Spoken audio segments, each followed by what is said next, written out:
You've done enough this lifetime. You don't owe anybody anything. I promise you peace, love, bliss, joy, no more pain, pain-free. Yeah, okay, I'm on for that, right? And then the guru interrupts again.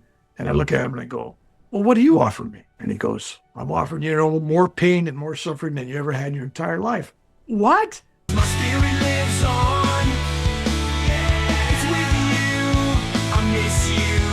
My spirit lives on. Everyone, welcome back to My Spirit Lives On, the show where we answer the questions of life and the afterlife. We are welcoming back Reverend Bill McDonald for his second visit here today. If you missed our first interview where he had an NDE at age 8 while in a hospital, the link for that's below. But let's jump in and learn about the rest of his life, his time in Vietnam, and anything else he wants to share. How are you today, Bill? Top of the morning to you in Utah. I don't know how good of an Irish accent I can do. The rest of the day to you, sir. The spirit lives on, according to your wall there. Isn't that nice? Finally got the new sign. You've had a total of 3 NDEs. The first one at age 8, and then the second one when you traveled to India and fell off a cliff, became one with the cobras. That was quite a mystical experience. And then your third one, it didn't happen in Vietnam, although you did have some interesting experiences also in Vietnam. Oh, yeah, that's a good word for it. Interesting. To tell the story, and I want people to hang on because I talked with you before. Usually on these videos, people give you about 30 seconds. What are you going to do? 30 seconds, right? And they're off to something that's dancing on TikTok. This story progresses and it gets deeper and layered and more mystical. And then you go, okay. And then there's another old moment. And then it ends with a, holy cow, man. So it all comes together eventually. So if they bear with me, being a very talkative Irishman, if there's... The story always gets bigger, right? So yeah, the more I tell this story, it keeps growing. But this story with major events happening in 2011 with the heart attack that precedes this near-death-like experience, because it's not like a near-death experience. The year before, 2010, I'm in an ashram in India, and the guru comes up to me, and I've been there, 3-4 months, and he goes, Bill, I want you to go to town, go to Pune, and I want you to go to this Nadi Palm Leaf reading place. No, I'm thinking Nadi, or is that an energy point? Palm, is it palm? Are they reading my palms? I had no clue what he was talking about. I was totally ignorant. And I say that now that I've written the forwards for several books on the subject. And now I'm kind of like an expert they come to. But then I knew absolutely nothing. I told the guru, I said, I don't want no fortune telling. He says, no, this is not fortune telling. This is information that was written for you 2,500 to 5,000 years ago, for you now when you need it. He says, you need it now, and I want you to go get it done. How do they do this? He says, well, they take your thumbprint.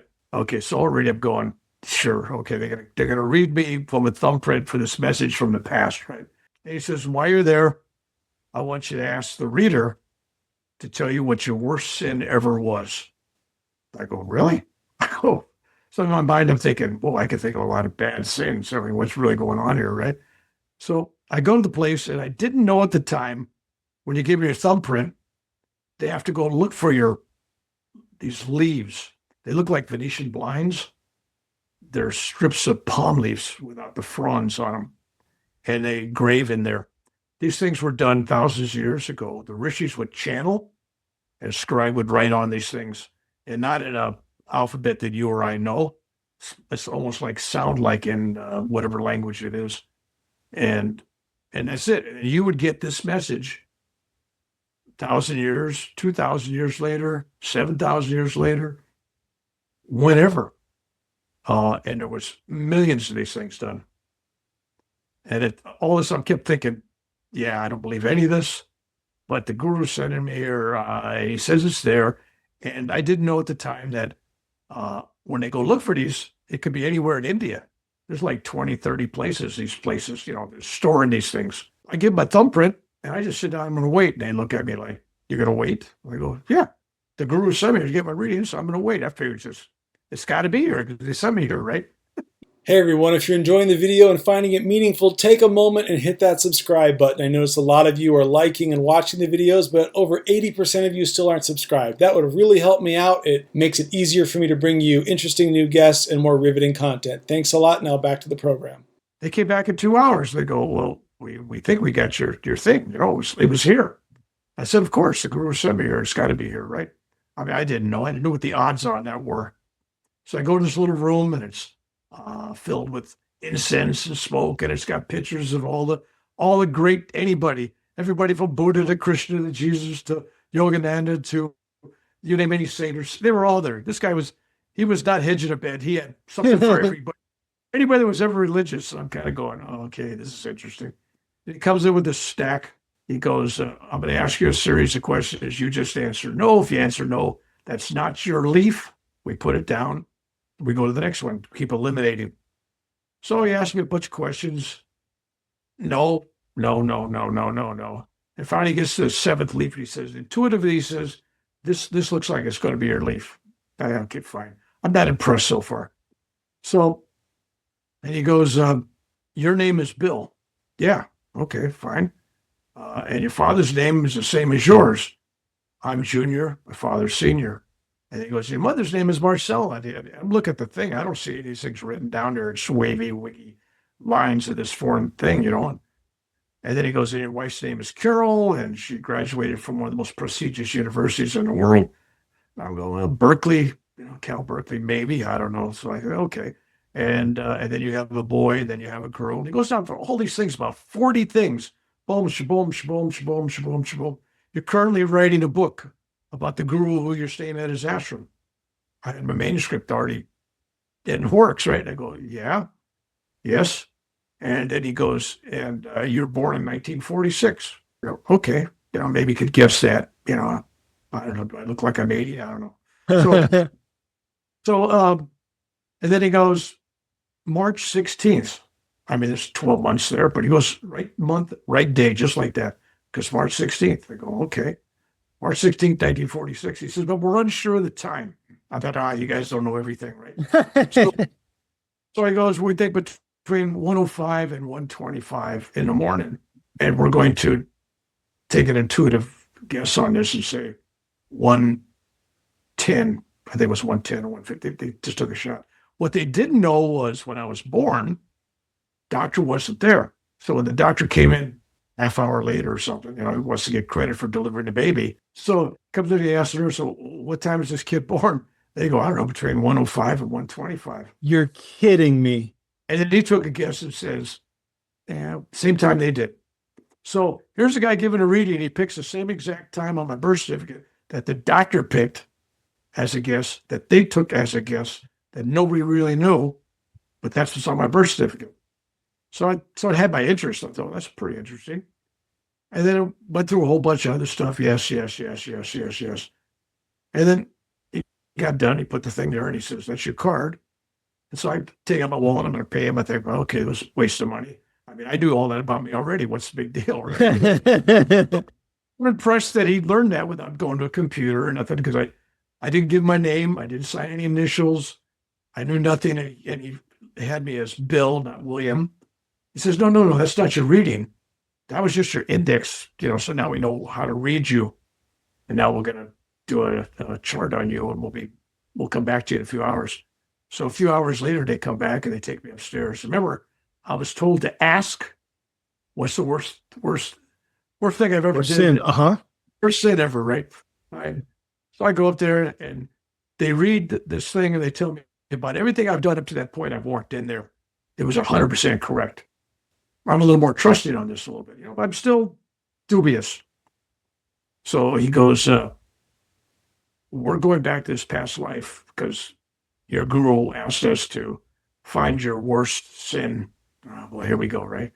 So they go to this thing. I was a senior monk at an ashram in Sri Lanka, and under this guru guy that I'm with now. And my worst sin that lifetime was, because I was celibate and everything, the worst sin was I fell in love with a woman. Really? That was it. No action, just a thought. So boom, I'm expelled. I'm kicked out of the thing. So I thought, okay, fine. That's my worst sin. Good grief. That's not very imaginative. I couldn't write too much in a book about that. Oh yeah, you thinker, man. You were thinking. Whoa, okay. So then they went into the future and they made about 20 or 30 predictions, every one of which has happened. It's all taken place over this tenure. And the thing only went to 2020. It ended. And it said in 2020, uh, don't you travel to India, don't travel to Europe, don't travel, stay home. In 2020, it's 2010, right? 2020, don't leave home, because if you leave home and travel around the world, you're going to get some Stuck. kind of disease or some kind of plague going around. Wow. Yeah, something out there. There's a darkness there in the world. It's wide, and wherever you go, you're going to get it. And if you get it in India, you're not coming back. But this thing only goes to 2020 and it ends, right? I was thinking, well, that must be the end, right? So it predicted, one of the things it predicted was I'd come back the next year, 2011, and I would go to this ashram, or not an ashram, but a temple in southern India, where this great guru used to live and everything, one of the rishis. And I would go there, and when I got there, I would be in the courtyard. I'd look around. I'd see the temple I'm supposed to be at, and I'd see a mountain. And there's a trail going up the mountain with pilgrims going up this mountain. And I'd follow them up the mountain. And it'd be 2 to 4 hours walk. And when I get to the mountaintop, there waiting for me in a meadow, just an opening, would be all the rishis, 18 of them. They'll be waiting for you, but you will not have any questions to ask them because you will know everything they know.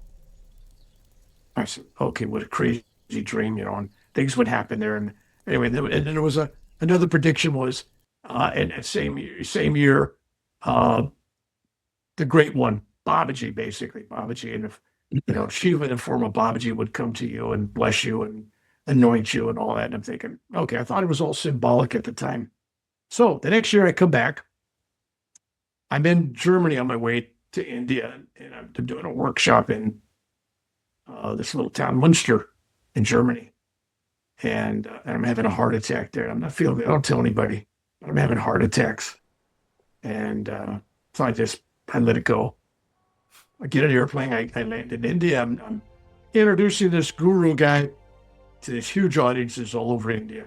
5,000 people, 3,000. I mean, and I'd get up there and introduce them. And after one of these events, I had a heart attack, collapsed, ended up in ER. Told I should go back to America. I need surgery. Hang on, people. This is where it gets more interesting now. So I go back to the ashram and I pack up, and I'm waiting for Indian transportation. Not Uber, but they got these vehicles that come and they're like an Uber. Like a rickshaw, or fancier than a rickshaw? No, 3-wheeler. I'm waiting for transportation. I'm sitting there in this room and I feel somebody staring at my back. I'm in this kitchen and there's several people there. And I turn around and I see, in the flesh and blood, I see Shiva Teshwar, who's the guru of Paramahansa Yogananda. Not an apparition, not a vision, not a dream, not astral ghost or something. It was actual physical body. And he's standing there, he's got his hands behind his back, and then he's got his hands across his chest, and we're eyeball to eyeball, and I'm going, okay, I must really be dying, right? This heart must be worse than I thought, right? Got another one. This is interesting. So I asked there was 2 girls there from some Scandinavian country, and they were there doing yoga at the beach at Goa, and then they come to the ashram, and they got the outfits and they got the attitude of, it's all health and the exercises and all that. Not heavy meditators, good people, but they weren't. Meditation was secondary to the physical health and all that. And asked them what they saw, and they thought, "Hey, old guy, man, you're crazy. There's nothing there. What do you thought?" Because I don't tell them what's there. He said, "You see anything?" And they're just flaking me off, and they go back to talk to each other. And I'm saying, "Okay." Then there was this guy, Keith, I think his name was, and he'd been meditating a long time, pretty serious meditator, young man. And I said, "Do you see anything?" And he looks at me and he says, "Yes." He says, "There's a huge sun, this orb behind you. It's just like sun is just like sunshine so bright it should blind me. He says, I'm just feeling an overwhelmed love. And my spine is just like Kundalini is going crazy. It's just bubbling up and just I'm feeling great. This is wonderful. Thank you. This is beautiful, right? I said, okay. So there was another guy, Brian was his name. And I asked Brian, I said, what do you see? And he says, well, you ain't going to believe it. I said, don't try me. He says, I see Teshwar standing behind you, and he's got his arms folded right now. And what did he look like before? And he goes, well, he has hands behind his back. So he's seeing exactly what I'm seeing, except to him, it's a dream. He can see through it. It's kind of transparent. And so he feels the love. He sees this vision. The other guy sees the brightness, this bright, great light, and feels the love. And the other two feel nothing. We're all in the same place. And I'm seeing flesh and blood, Siwa Teshwar. I'm looking at the real, here he is. I can reach out and grab him. So it shows to show you that you can have an experience of some kind and people around you don't have the same experience you do. It's frequency. If you don't have the right radio station tuned in, you're not going to pick up whatever's being broadcast because you're not on the right frequency. It's the same thing with these spiritual things. So it's the old thing about, it's not seeing is believing, it's believing is seeing, which is totally different. So these people, it wasn't in their minds. They just couldn't handle that. So there I was, I see Siwa Teshwar, and I go, well, that's interesting. So then I finally get on that night, midnight, I'm on an airplane. I'm flying to California, collapse in Denver, 6 hours with the paramedics. And they allowed me to fly on to Sacramento. I get to Sacramento, they put me in ER, boom. I'll spend a month in the hospital. But 4 days after I'm there, I'm having heart surgery. Now, for those people that stayed tuned in here, now we talk about the experience. Remember prediction? On this day that I'm in the hospital, I'm getting ready. I'm laying on this bed naked on this metal table, getting ready to have open heart surgery. Means they're going to cut my chest open. They're going to stop the lungs, stop the heart, connect me to a blood oxygen machine of some kind, and it's going to pump oxygen into my system. And basically, I'm kept alive by a machine. They give me a shot and count backwards from 100. I don't know, maybe I got to 94 or something. Maybe it was just, I'm out. Now, here's what's different about this versus a near-death experience. Near-death experience, you'd leave the body. You left the body. You'll see your body there. You're this etheric being. You're the spirit. You're this consciousness, and you've kind of float around. That's not the case here. There's a case where I instantly go from on the operating table with that body to standing in a courtyard in southern India at that temple I was predicted to be at that very time, that day, because originally the prediction was, February of, 2011, you got to be there. And here I am in February on an operating table thinking when I went into the operation, well, those predictions were a bunch of hooey. There's no way I will have been to be there, right? Because here I am on the table. Well, there I am in this courtyard where I was supposed to be, and it was predicted that I would be. And the prediction said, take a look at the mountain or the hill, start walking uphill 2 to 4 hours. I'm thinking, well, I got an 8-hour surgery here in that body back there. And I'm looking at me and I'm feeling me. The sun is on my skin. I'm sweating. I'm bumping into people. I'm not a ghost. I'm not a astral body. I'm not astral travel. It's not. Bilocation. This is the energy split we were talking about just before we started.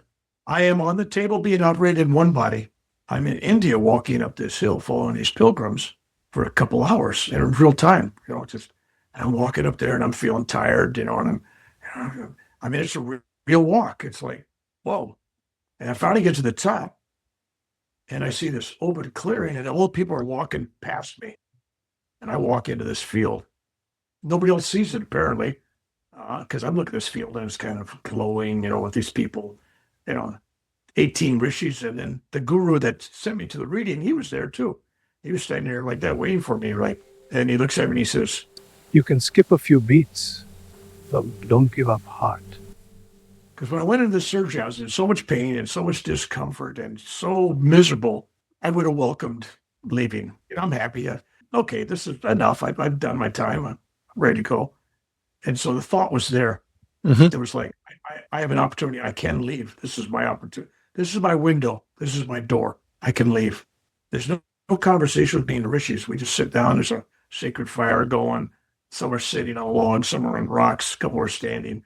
They got that crazy hair. If you ever seen pictures of the rishis, they look like they belong in Jamaica, right? They got all these weird braids and stuff. And I look over, and the guru just keeps muttering, don't give apart. You can skip a few beats, but don't give apart. I'm going, what are you muttering? What's going on? He says, oh, no, you got to stay. You got to stay, right? And it's all of a sudden I hear this voice, and the clouds kind of, shimmer. And I hear this woman's voice, young, to me, all angelic voices are all up this. I picture this beautiful young angel of some kind, right? So that's what I picture, this beautiful image of this soft, feminine energy, right? Some goddess-like angelic being. And she goes, Bill, you've done enough this lifetime. You don't owe anybody anything. You got no more karma. You don't have to help anybody. You don't have to do nothing. There's good English. I don't think she said it like that. You don't have to do it. She says, just let your heart go. And then the guru keeps saying, skip a few beats, but don't give apart, right? So I'm hearing this, and she goes, you come, just let it go. And I promise you peace, love, bliss, joy, no more pain-free, just heaven, right? Just, this is beautiful stuff, right? And I go, yeah, okay, I'm on for that, right? And then the guru interrupts again, and I look at him and I go, well, what do you offer me? And he goes, I'm offering you more pain and more suffering than you ever had in your entire life. What? She's offered me bliss, joy, peace, love, and you're offering me more pain and suffering. More pain and suffering you ever had before. I don't want to sign up for that class. I go, you're not going to sell too much. You're not selling very well here. So anyway, so he's telling me basically that I don't owe anybody anything. I don't have to do anything. But if I don't come back, there's people and things that will miss me. My presence will be missed. And then he does this, and the sky opens up, and I see this whole panorama of faces. Asians, blacks, Germans, Indians, name a country, Hawaiians, everybody, Irishmen. Like nobody left. There's all these different groups of people and souls, men, women, old, young, a few dogs, some cats, some birds, even, just a couple of snakes. It was weird. It was like all these people and things were not going to get the gift that I was going to be able to give them. Didn't owe them a gift. Didn't have to do it. Nothing to do with me. But if I didn't come back, these people would miss something in their life. And what that wasn't necessary for me to know. But these people needed me, and they all needed something different. And so I'm going. Potential was there. So I'm going, okay, I get that, but I got all more pain and suffering I've ever had. What kind of garbage is this? And he says, well, you have to take on the pain so you can learn to help other people overcome their pain. I go, well, that doesn't sound like a good trade-off. I go, so I got this battle going on. And then next thing I know, on the operating table, because I feel inside my body in this environment, hands in there, and all of a sudden there's this flare, right? Somebody just jump-started my heart, right? And boom, and I'm out of that body. And I'm instantaneously in the body that's been laying on the operating table. It's heart's beating again, and I'm there. And I got my eyes taped shut. I don't know if you've ever been operated on to tape your eyes shut, believe it or not. And you got a big thing down your throat so you can't talk. You're strapped in because the heart surgery, they don't want you to move an inch. They don't want you moving at all. They want you. So I'm strapped in. So I can't move. I can't talk. And I feel absolutely everything. I mean, they're wiring my rib cage together. They're sewing there. I'm feeling everything. And I hear one doctor tell the other one, hey, doc, I think the patient's anesthesia's wore off, and the guy goes, hold it. It's only going to be another 40 or 50 minutes. And I'm hearing this going, 40, 50 minutes? No anesthesia, 50 minutes. Longest 50 minutes of my entire life. It felt like 7 years. It was like excruciating pain. I'm feeling every stitch. I'm feeling every cut. I'm feeling everything going back together, right? And then the staples on my chest. And I'm feeling it all. And I'm inside, I'm going, hey, I'm yelling, but I got a tube, right? Oh, God. So I'm going, this is great. They promised I must be back because they promised me more pain and suffering. And it was started instantaneously, not down the road, instantaneously. And So you chose that. You really had the option. It wasn't like you were forced that way. You could have gone into the bliss that she was talking about or back to the pain and suffering. You chose the pain to share well, the they make it look like a choice. Here's what happens. So I'm there a month. I have 5 blood transfusions and I just keep going downhill. And every time I go to sleep, I'm brought back to the mountaintop. I'm in that mountaintop. The whole thing repeats itself. It's like Groundhog Day. I'm back there on the mountaintop on Groundhog Day. It's just the same thing over and over and over. And the guru keeps saying, You can skip a few beats, but don't give up heart. don't give up heart. And so I'm hearing this every day, several times a day. So finally, it's about 3.5, 4 weeks there. And the phone rings on the bedside of the phone, landline at the hospital. And it's the guru calling. And so I get the phone and he goes, Bill, this is Gurnath in India. And I go, yeah, I know so many guys named Gurnath that you have to narrow it down to the one in India. Yeah, okay, fine. So, and then he goes, I just want to tell you, you can skip a few beats, but don't give up heart. And I go, what? Whoa. And then, see, at this point, I'm still don't want to come back fully. I'm still like, yeah, because I'm going through all this pain now. Yeah, you're probably thinking, let me die every other day. He finally uses something to get me to say yes.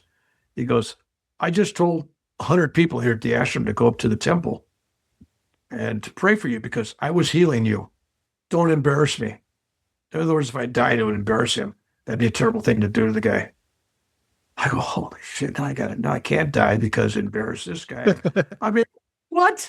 So anyway, a couple of days later, I'm getting ready to get out. The day before I leave, I lay in bed. Now, remember the other prediction? Babaji, representing Shiva's energy and everything, would come in it at some point in that same month, was supposed to come and anoint me. And so next I'm awake and I'm looking up and there's like this crystal dome, like a glass dome over my hospital bed. And there's little energies, you can look at the energies. It's just energies all around the thing. At the end of the bed, there's Babaji, the long black hair, no shirt on. Except this is America and this is me. And my Babaji's got Levi's on, barefoot, and he's standing there. And he's reaching up from the bottom of the bed to the top of my head, and he's pouring oil and water, and he's blessing, and he's chanting some interesting chant. And I'm going, well, nobody's ever going to believe this. I said, but maybe it's the drugs, but this is cool. I'll enjoy it while I can. And so I sat there in bliss, and it was all cool. And so I get home from the hospital a couple of days later. My daughter comes in, and she goes, hey, I talked to our old neighbor, David. And I go, yeah, I remember David. And he says, he was at the hospital visiting you yesterday before he left. And I said, no, he wasn't. Oh, yeah, he said he was there. I go, no, I didn't see him. She says, well, he walked into your room and he saw you laying there with some crazy guy with no shirt on, some young Indian guy with long black hair, no shoes on, chanting some crazy language, pouring oil and water on your head and chanting. He says, I started to laugh and I thought I'd embarrass you, so I left. Oh, it did happen. And it was witnessed by somebody that doesn't even believe in any of that stuff. So the prediction was I'd be at that temple in southern India at that time. I would meet the rishis, which I did. And then it was predicted that this representative of Shiva, Babaji, would come, this great avatar, and bless me. And it all happened. And so it really got me thinking. I'm going, what else was predicted? There was a whole bunch of other stuff predicted. And it all came true. All of it. There's 30 things total, right? Oh, it was actually about 40. Oh, my goodness. There was all kinds of stuff. The books I was going to write, things that were going to happen in my life. Heart attack. I mean, all these things was all predicted. And then it said I was going to have problems with my skin, which started to come. And so that was you call that a near-death experience, but it's so out of the box different. It's not. You think of a out-of-body experience, you think you die, you leave the body's just laying there, there's nothing there, there's nobody in it. This is, I leave that body and I'm in other body. I'm in two bodies at once. And you would think, because I've often thought about that, I go, that's really odd, but I've had subsequent experiences before and after that where I've had similar experiences. The latest one, I was sitting here at my house downstairs. I went to bed one night and sound asleep. Like when I sleep, there's sound. It's like I'm out. It's like a trance. I'm out of here. And I wake up the next morning at 6 o'clock and I'm sitting there and I got my little phone. My phone rings and it's Sacramento County Fire Department or Police Department. And anyway, the sheriff's, it was the sheriff's and the police. And I had 3 different units were trying to get a hold of me because they had this guy, veteran, who killed somebody at the doorstep. She was shot with a shotgun through the door. They tried to take his dogs. He was having his house repoed. They come to get him, and he just went into a thing, and they had a siege. They had over 100 police officers there, and a helicopter overhead, and 50 squad cars, and they had two teams of snipers. What do we call those guys? They call it that. What do you call those guys? SWAT team. SWAT teams. There you go. Thank you. SWAT team. Get older. I don't remember SWAT teams. So they were ready for a big siege, and they were thinking about storming this house. He was in a 2-story house, and they kept trying to call him. Every time they called him, his phone line was busy. They couldn't get through. And I didn't know any of this was going on. It was about 10 miles from my house in another town, Galt, and it was all over the news. I didn't watch the news. I didn't watch the news that day. I didn't watch the news the night before. So it been a 17-hour siege. It was like all over Northern California. Everybody was following it but me because I'm dead asleep. So I get on the phone. The lady goes, spokesman. She says, I'm a spokesman for this police unit here. And we got Joseph. He surrendered to us and gave us your phone number and your name and told us to call and let you know that he was okay and to thank you for being with him all night long and talked him into not shooting anybody more and to give himself up. And we want to thank you for the effort you did, assuming you were on the phone with them. I'm going, what the heck are you talking about? So I wasn't on the phone with him. They assumed I was on the phone with him because he said I was there with them in the house. They just figured he was crazy. Yeah, he said you were with them all night in the house, but yeah, we assumed that you were on the phone with him because every time he called, there was no answer, right? And I said, no, I didn't know what they were talking about.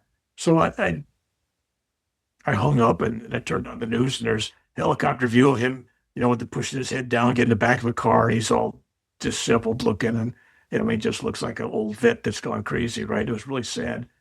And I followed his trial for the next year and he got life in jail. Ooh. But see, there's a case where I'm sleeping and yet physically I'm in that 2-story house, according to him. Maybe he's crazy. I don't remember how the guy ever got my number, telephone number. He must have went to some event I did and saved my card or something. But he swore to God, to the police, that I restrained him physically and mentally and spiritually so he didn't hurt anybody. So you were bilocating and you didn't even realize it, according to the guy. Yeah. Now this happens more often than you think. So I get a call one day from this woman, and she wanted to thank me for coming to her the night before. I was in her bedroom. Somewhere to kind of go, what's she going to accuse me of here? What the hell's going on? She was drinking wine that night, and she had had some problems and issues and stuff, and she was calling for help. And I helped her. And she said I was there, and blah, blah, blah. And somebody, it happens all the time. I'll meet somebody. I'll meet a foster kid and hitchhikers and people that go, I know who you are. You were with me during this situation. You helped me before years ago. I mean, all over the place. Catholic priest, Father Jack Rinka. He'd been looking for me for like 40 years in his life, because he saw me at the age he meets me at 40 some years old. He saw me as a child, when he was a child, and I was a child as well. But he saw me as this adult, and he kept looking for me. That's another whole story. But I kept having all these occurrences throughout my life where people would claim that I visit them when it's nighttime for me. Maybe not nighttime for where they're at, because it's some people are overseas, so it could have been daytime for them, but it was always nighttime for me. And then, so I had that crazy question. I go, what is this? I was on a radio show, Holly Campbell in Chicago, and went to commercial, and we're sitting there yakking. I said, I got all these crazy people in my life. They keep saying that I'm in their room. I'm there giving them advice and all that stuff. She goes, what's so crazy about that? You were in my room last night. And I go, what?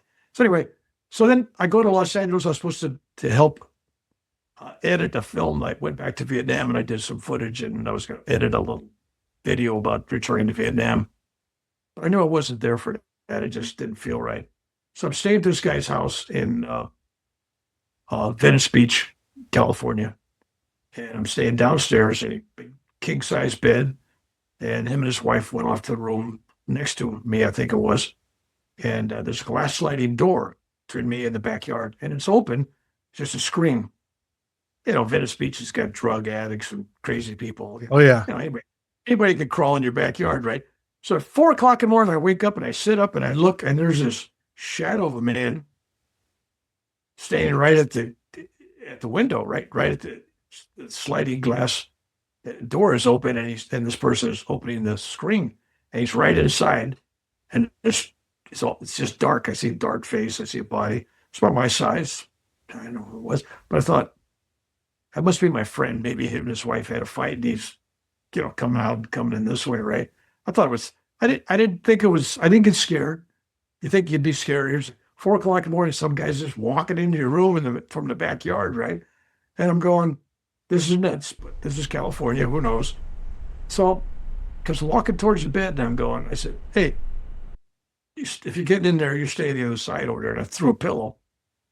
And next thing you know, I turn over, and I feel somebody sitting on the bed, and then movement, boom, boom, boom, boom, boom, and then right into my back. And my spine explodes with this, like fireworks and like tinglies and bliss and all kinds of stuff. And I turn around and there's nobody there. It was the other me returning to my body. So whatever went out that night, because that night when I went to sleep, my intention was, I had this question, like, is this real? Any of this real? Do I actually leave my body every night? And do I come back? That was my question to the universe. As in Venice Beach that night, you were asking that question. And you got your answer. Oh my goodness. So then it was like, so I tell my friend, he kind of looks at me like, yeah, sure, right, breakfast. So he asked me, I started giving advice, because him and his father and his relatives, they're having some issues. And so I give this advice on relationships. Boom, shaboom, shaboom, shaboom, shaboom, shaboom. Concise. About 15 minutes of this real good advice, right? I thought, wow, I don't know where that came from, but it was pretty good advice, right? Mm-hmm. And so he goes, hey, he says, you want to go to, this is in LA, right, area. He goes, let's go to Lake Shrine, they got a meditation center there, Self-Realization Fellowship. He says, you said before you might want to see it, but I haven't been to that new temple. So I went there, we sat down, and one of the monks from the organization, Self-Realization Fellowship, which is Yogananda's group, came up, and he had paper in front of him. He was going to read this thing for today's lesson on Sunday, right? And he puts it down. And he says, I'm just going to speak from the heart. And he gives word for word the advice I gave my friend that morning, word for word on relationships and how to deal with them. And my friend keeps, how do you know what you said? How do you know what he said?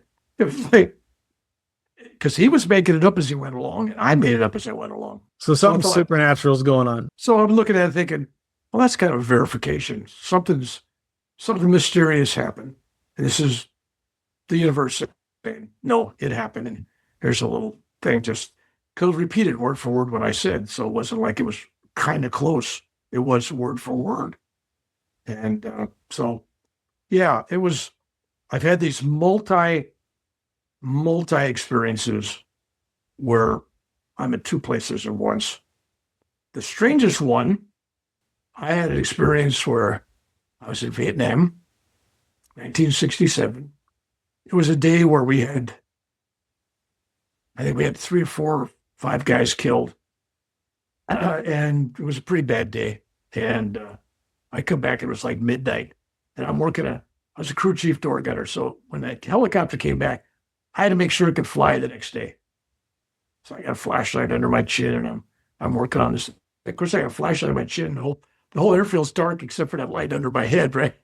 And there's barbed wire out there with snipers. Not too smart. Anyway, but all of a sudden I'm sitting there and I'm thinking, well, if you can imagine if you had people you knew that were killed that day and the people were shot at you that day and you got bullet holes to your own aircraft and you come back and you go, that's close. That's close. And you start to go, well, this is crazy because I knew these things were going to happen and I couldn't save anybody else but me. I couldn't change their future, their fate. And so I was feeling bad about that. I was sitting there thinking, what good does it know what's going to happen before it happens? If the only person I can change and fix is me, that's theirs. They got to make a choice. I can't do that for them. And so all of a sudden I look up and I'm 21 years old sitting there. And I look up and there's me at 50, late 50s, sitting there looking back at me, going, hey, yeah. He says, I can remember this time. He says, but eventually you'll learn that you can't really fix anybody's fate but your own. It's everybody make those. You got to make your own decisions. It's the whole lesson of this thing. It's knowing something that's different, knowing and changing other people's fate. It's not in your hands. It's up to the divine. So I go through this whole big thing. I'm thinking, oh, that was really unusual. And I'm looking, that was me, man. I was in the flesh. I could touch myself, the older self, in another time. Okay, another time. So fast forward about 40 years, and I'm going through something. I was worried about my daughter or something. I was trying to give her some advice, and I'm going, well, geez, I know what's going to happen. What can I do, right? How can I change things, right? So next thing I know, boom, I left 2000, whatever it was, and I'm in 1967. I'm sitting on that helicopter looking at the younger me. And the younger me looks at me and says, hey, we had this conversation already. And you told me the message was you can only control your own fate and you just give love. And, you do what you can, but just because you know doesn't mean you can do anything. I mean, it's just weird. So we had this long conversation and it's like, my consciousness is going from the older me to the younger me, back to the older me. Every time one of me spoke, I'd be in that consciousness. But both were coexisting in the same space, the same time, from different times and different spaces. One from California, 40-something, 50 years later, and one in Vietnam, 21 years old, and almost 60. So it was like you had enough people who you thought were crazy telling you that they had hung out with you in a previous situation, and you're just like, okay, I guess I'm bilocating and I don't even realize it. So to this day, other than in India walking around, because I remember that one, that was pretty traumatic, and it just dealt with me and me. But for the rest of them, I'll meet people and they'll just stare at me. I'll be someplace, they'll stare at me and they go, I was at Mumbai airport, I was flying home 2010, and it was midnight. And there's this girl, God, it's about 40 years old, 38, 40, in a wheelchair. And she goes, right, rolling right over to me and looks me in the eye. She says, I know you. I said, okay, fine. I know you, blah, blah, blah, blah. So this stuff happens all the time. So at this point now where I just go, okay, fine. I don't need it for anything for me, but there are people in countries countries I haven't even been to in this body, but the other body, the other Bill is out there doing all this work. So apparently, when I sleep, this body rests, but the other body goes to work. And you first learned that at the Venice Beach incident where your other self came through the glass slide door, jumped into you said your spine, and you felt a little bit of ecstasy sparks. Yep. Yeah. Now so that's been happening all the time, but you just witnessed it once while you were consciously awake of it. Yeah, like normally, in that whole feeling. And so sometimes just astral travel will do this, where you in the morning just feel like you dropped into bed. Normally, that's just astral travel. In my case, it could be astral travel, or it could be this. And I will deal with people that have seen me decades before, or the night before, or 2 weeks. Time means nothing. So when they needed me, I was there. So I'll tell you a story. Here's one that you take your choice on what this one is. I woke up one day, and I had this dream. It was like, I kept seeing the scripture, beware of strangers. They could be in disguise of angels, or some similar language like that out of the Bible. Entertaining angels without realizing it. Mm-hmm. Exactly. And then I kept running into that quote all week long. And so I kept thinking, somebody's waiting for me. And maybe I'm the angel in disguise. That was the thought. Maybe I'm the earth angel. Maybe I'm the angel. I'm going to be used. It was my thought. I'm going to be used. And so I go to work. And in the middle of my work day, it's not even 2 or 3 hours into the job, I just get up and I say, I got to go. Boss, nobody asks nothing. I just get up, leave work, and walk away. Nobody even asks a question. I get in my truck and I start driving from Sacramento to my town in Elk Grove, going down 99, and it's raining, really raining. And I see this young guy. He turns out he's 22 years old. And he was a former foster kid. When you turn 18 in California, it must be this old. In Utah and everywhere else, probably the same. At 18 years old, you're out of the, they stop supporting you. They don't pay anybody to take care of you. You're on your own, 18 years old. Boom. You got no money. You got no place to go. Oh, that's it. Oh, no, you don't have a house anymore. And the people that took you in getting paid, they don't get paid anymore. Goodbye. It's cold, but that's the way it is. So this kid told me that he got timed out of that. He went to live with his grandmother.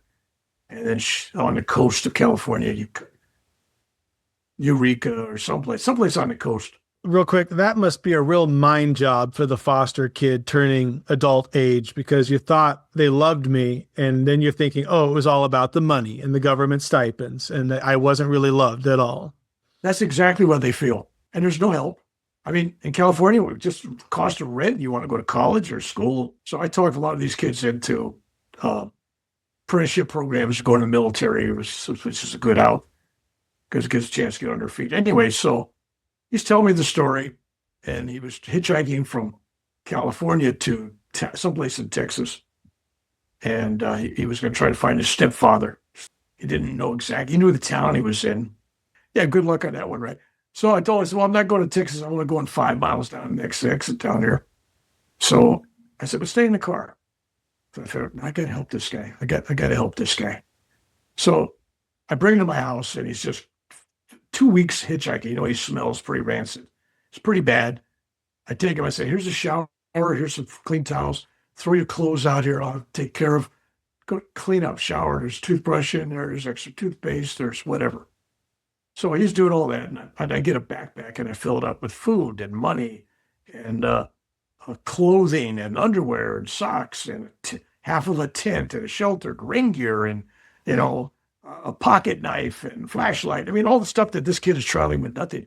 Because the night that he was camped out where I picked him up, he had a sleeping bag, cotton sleeping bag, no tent, and he got caught in a ring. Ugh. In a tent out in the field. And so the cotton tent was just, soggy. Yep. You had to leave it there, like ruined, right? So sits down, I gave him some clothes. My clothes happened to fit him. Well, my size changes all the time from the skinny to middle size to fat. So I had some fat size clothes that fit him. So he was in pretty good shape. I go, here, take these. So I gave him my old wardrobe, right? We're sitting there and he's talking and he's eating a peanut butter and jelly sandwich. And my wife is looking at him. My daughter's looking at him like, would you bring this guy in? What is going on here, right? And then he says, last night, he says, I was so despondent. I was so depressed. He didn't use these words. He wasn't very educated, but facsimile of, he let me know that he was suicidal without ever using the word suicidal. But he wanted to end it all because nobody loved him. Nobody wanted him. He had no place to go and no hope. And he says, and then in the rain, and he's shaking. He said he was shaking and everything. In the rain, he says, I had a real life dream, his words, a real life dream. He says, a man looked exactly like you, exactly, wearing exactly the clothes you're wearing right now, came to me and said, and I stopped him. I put my hand out and I said, and I said, and he said, God loves you. And they broke down and cried because that's what, in the real life dream, that's what the man told him. God loves him.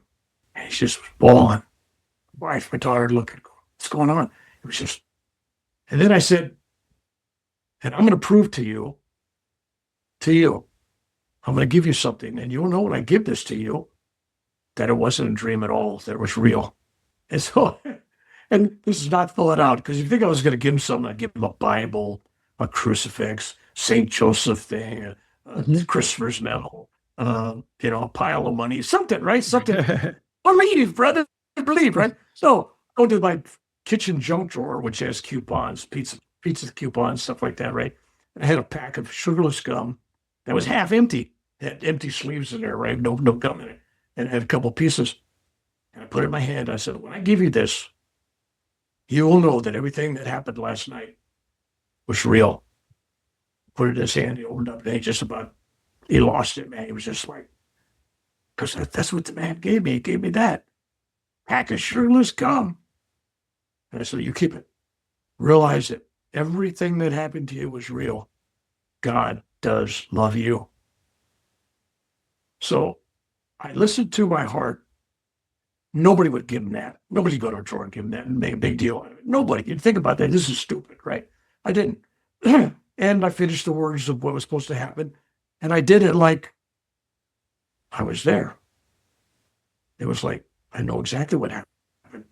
So when he left there with clean clothes, a bag, a hat, everything he needed, even gave him some cigarettes and whatever, just go, man.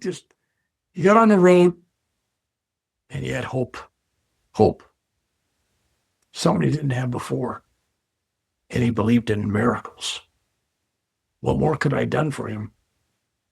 Believed in miracle, and he believed in hope. And he believed that God loves him. Why wouldn't he? He left there as just a changed person. It was like, whew. Anyway, so what was that? Was I acting as an angel, earth angel? That was me outside my body doing all that and then recalling it when I needed to recall it, which is probably more likely. But it was like these events happen monthly. You really did come back with a mission. My goodness. So all these things happen. I talk. I don't censor what I'm saying. That's not just the first time you've prevented a suicide, right? Because you volunteer with suicide hotlines and other veterans. Well, it's all about love. When you get your own personal ego out of the way, that's the part people have trouble with. Like people that are energy healers. Well, I'm a facilitator. I give you energy. I do stuff, but I always tell people it's you that heals you. It's just the divine within you. Yeah. Same to me. We're just connecting to the source. I'm helping you connect to your source. That's all. It's all us. So love is the only thing that's real. You've said that's it. Literally. I try to tell stories where I have kind of semi-witnesses. Like my wife was there and saw all this, and my daughter, so it's, and then, somebody saw the Babaji, well, somebody else saw the Babaji, and, so it's nice to have verification. And so a lot of the stories I limit myself to are is there some collaborative experience that somebody else somehow was a part of this? And so that's what I do. I've taken care of foster kids. I've never gotten a paycheck from the government for taking care of foster kids. When they drop out, get kicked out, I've taken them in, which is a whole different thing. And so I get a call one day from a group home, and they said, we know about you because you're helping, mentor some of the boys here. But we got this girl that's in trouble, this young black girl. She's 17. She's being chased by her father and all kinds of stuff. And she's got a 20-something-year-old boyfriend that's out of jail now. And, and her situation doesn't look good. And she's at somebody's house right now temporarily, just for a few hours. Can you go and check on her? Check on her. I'm not an official county person. I don't have a badge. I don't have any background check. So I got an address and I go and I get there and it's by Sacramento State University. And there's all that was apartment 2 with some address. And the address is wrong. And there's like 50 apartment 2s because there's a whole Oh, gosh. both sides. And it just had to be 2 police cars talking to each other, window to window, right there talking. And I said, look, here's my ID, so you don't think I'm a wacko crazy. Here, just run me up. I got no warrants. I'm not a pedophile, nothing. I'm here to look for this girl. And here's the address I was given. No, that's no such address. I said, I know that, but I think the apartment 2 is good. And they go, you want us to help you? I go, that would be nice. So they were going to knock on every apartment 2. It's like quarter to midnight. Oh, weird. Yeah, it was, foggy outside and everything. And so the second apartment unit they come to, they knock on the door and she's there. And the police, call me over and I come and they go, do you feel okay to go with this man? She goes, I know him. I look at the cops and they look at me and I'm going, no. I've dreamt about him. I've had encounters with him all my life.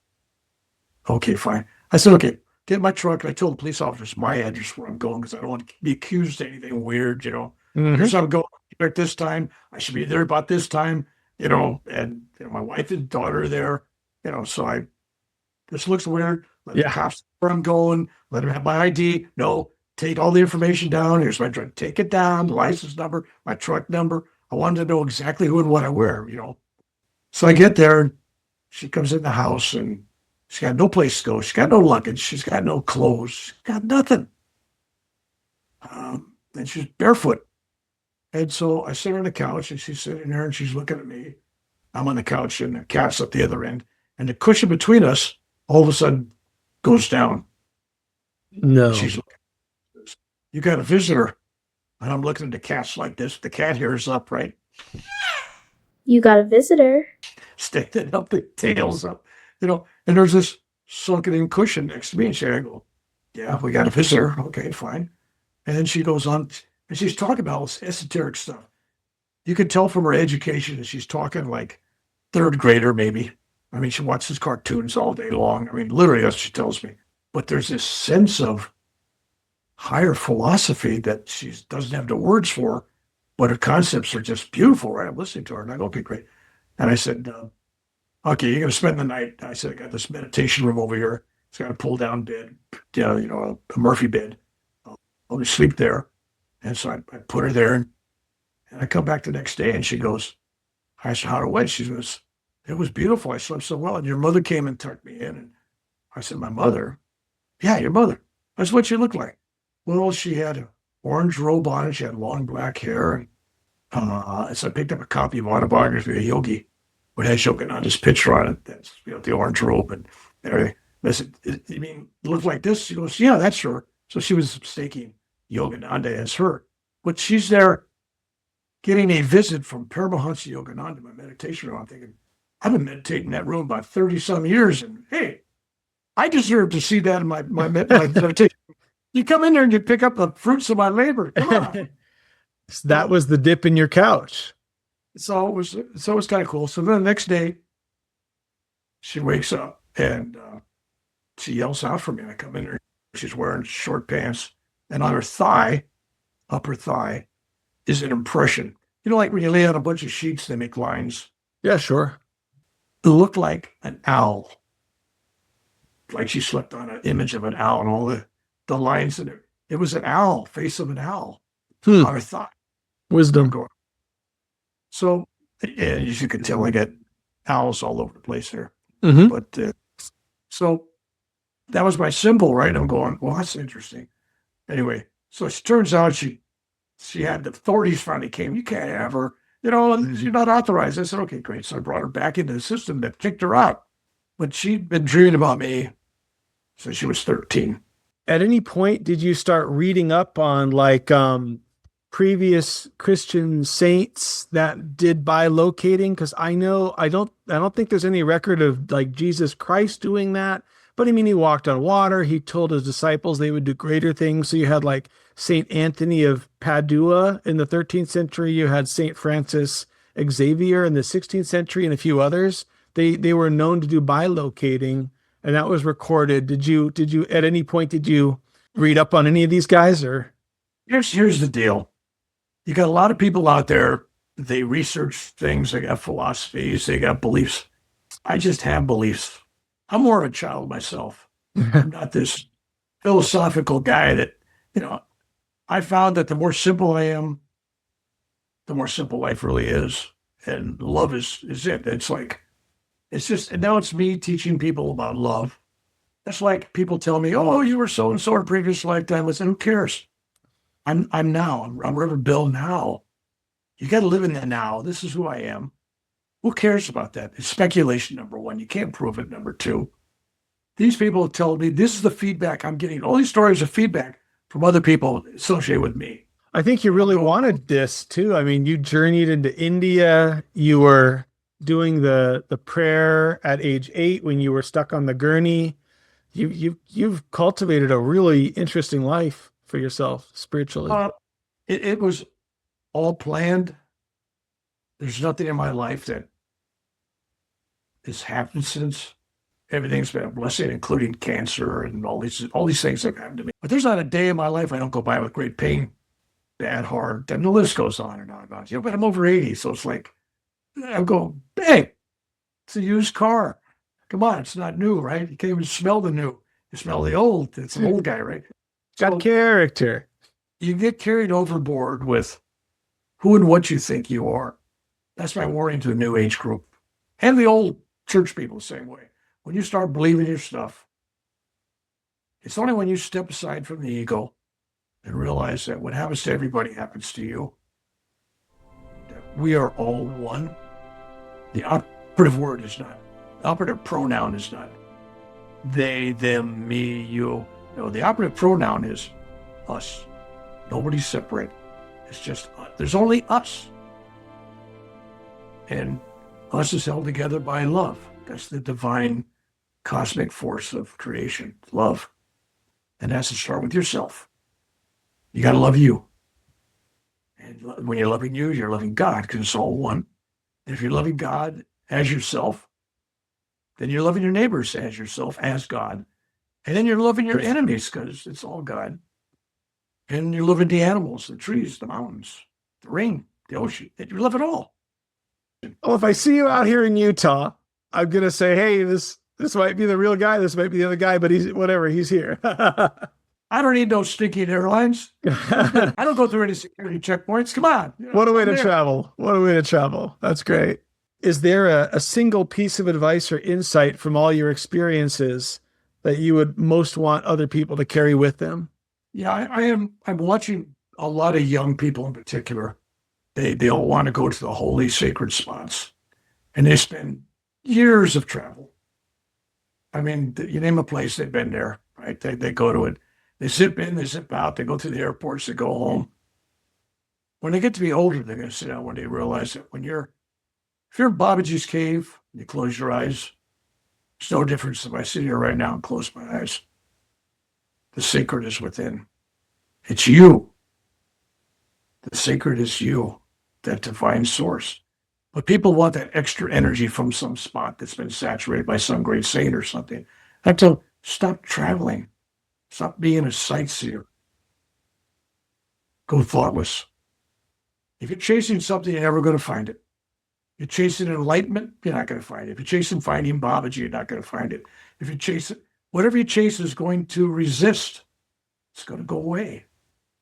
So just focus on love. Don't even focus on self-realization. Don't focus on God realization. Don't focus on enlightenment, because you're looking for something. Stop looking. Stop trying. Be. Just be. That's it. Thank you so much, Reverend Bill. It was really good to see you again. Blessings and peace. Because my spirit